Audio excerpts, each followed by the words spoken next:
c'est l'heure du thé.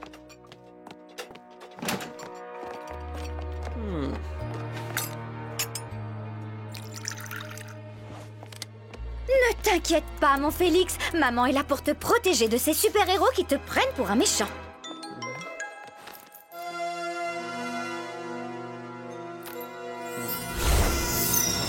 Oh. Mais où est Nathalie? Vous êtes mon nouveau porteur? Oh, je suis bien plus que ça, douce.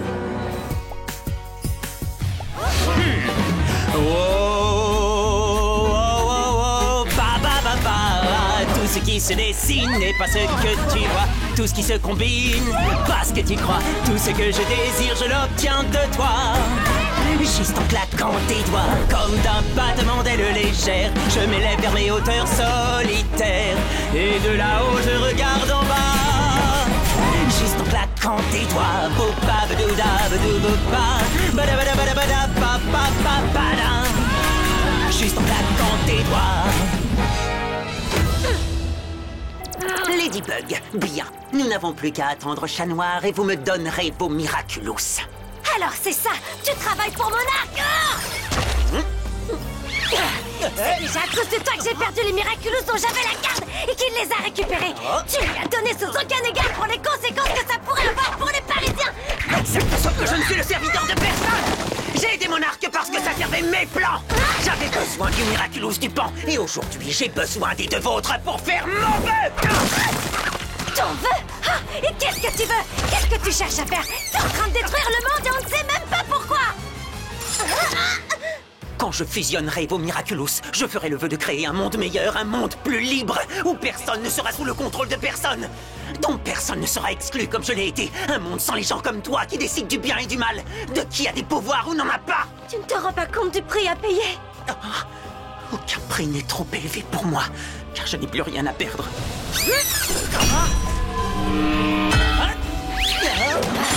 Tu ne vaux pas mieux que Monarque si tu utilises les mêmes méthodes que lui. Je ne te donnerai jamais mon Miraculous. Alors je m'en passerai. Si tu ne me laisses pas recréer le monde, je me servirai de mon pouvoir pour le transformer. Je claquerai des doigts jusqu'à ce qu'il ne reste personne. Je ne te laisserai pas faire ça. Comment comptes-tu m'arrêter alors qu'il est le monde entier à baigner dans la lumière de la lune rouge? Tu ne sais pas quel objet contrôle mon senti-monstre ni où il se trouve. Et si tu tentes quoi que ce soit contre moi, je claque des doigts. Tu as perdu, Ladybug. Non, il y a toujours une solution. Lucky Charm!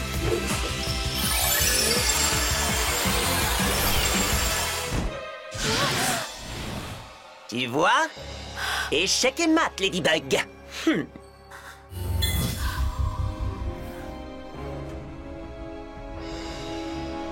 Tu as raison.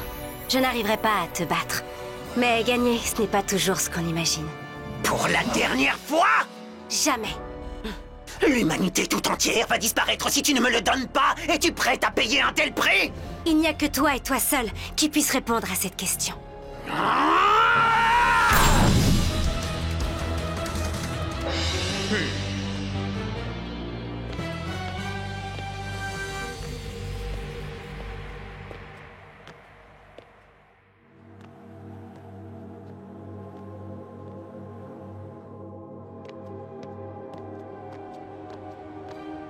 Tu n'es qu'un monstre! Tu as fait disparaître tous ceux que j'aimais! Il en reste encore un. Kagami? Félix? Que s'est-il passé? Qu'est-ce que tu as fait? J'ai créé un monde meilleur, mon cousin préféré. Un monde dans lequel tu es libre. Quoi? Tout ce que j'ai fait, je l'ai fait pour toi. Mon petit Amok, est-ce que tu ressens ma colère? Donne forme à ma création, cher Amok, et qu'ainsi mon émotion prenne vie. Bonjour, Lune Rouge, je suis Argos. Tous les deux, nous allons sauver Adrien de l'emprise de mon oncle afin qu'il puisse enfin être libre.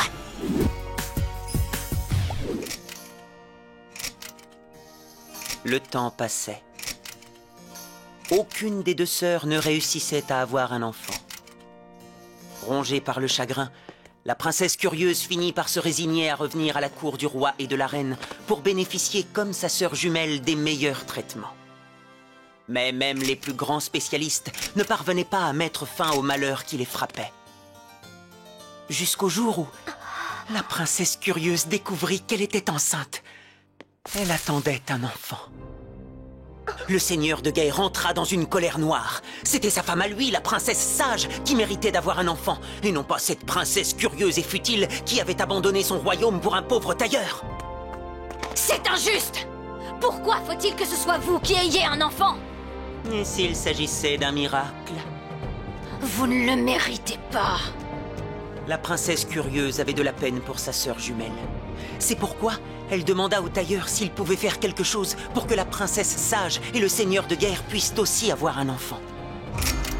Après de nombreuses recherches, j'ai trouvé une solution pour toi et ta femme, mais il y aura un prix à payer. Tu me donneras ton meilleur chevalier pour garder mon futur fils. En échange, je te prêterai cette amulette magique. Elle te permettra de donner vie à ton rêve et de le contrôler. De la sorcellerie? Jamais! Très bien. Évidemment, la décision te revient.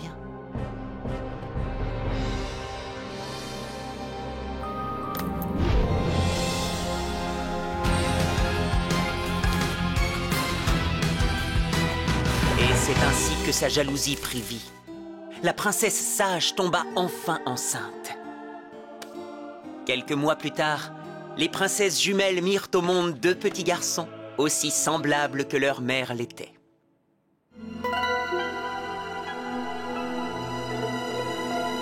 Mais...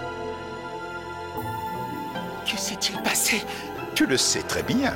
C'est le problème avec les enfants mal élevés. Ils sont incapables de contrôler leur colère. Non, je n'ai pas pu faire ça. Tu peux mettre fin à cet horrible cauchemar. Pour cela, il te suffit de me donner ton Miraculous. Prenez-le. Quelque temps après la naissance de son fils, le seigneur de guerre tomba malade. Et plus il s'affaiblissait, plus il se persuadait qu'il était en train de payer le prix de l'utilisation de la magie. Il se mit à voir son enfant comme un monstre, et bien vite sa peur se changea en haine. Monstre! Monstre!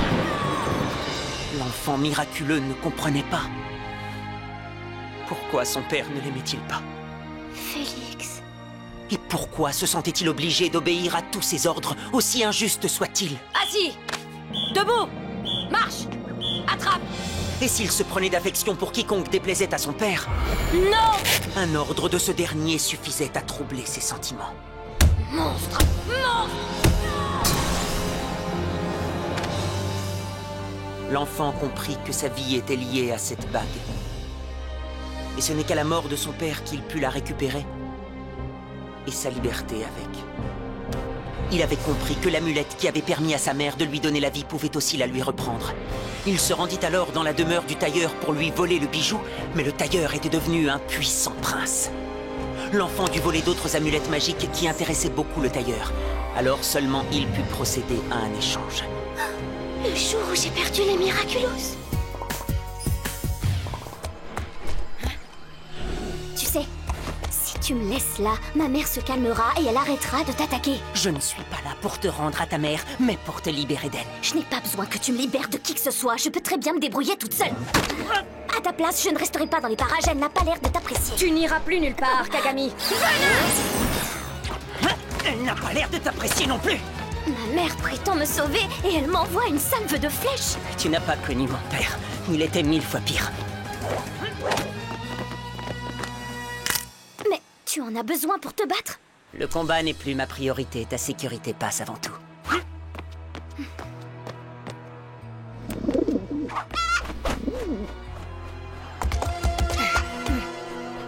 Oh non! Non!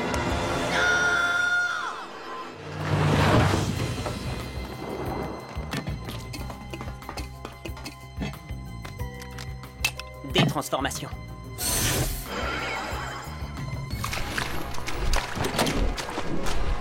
Blague, transforme-moi!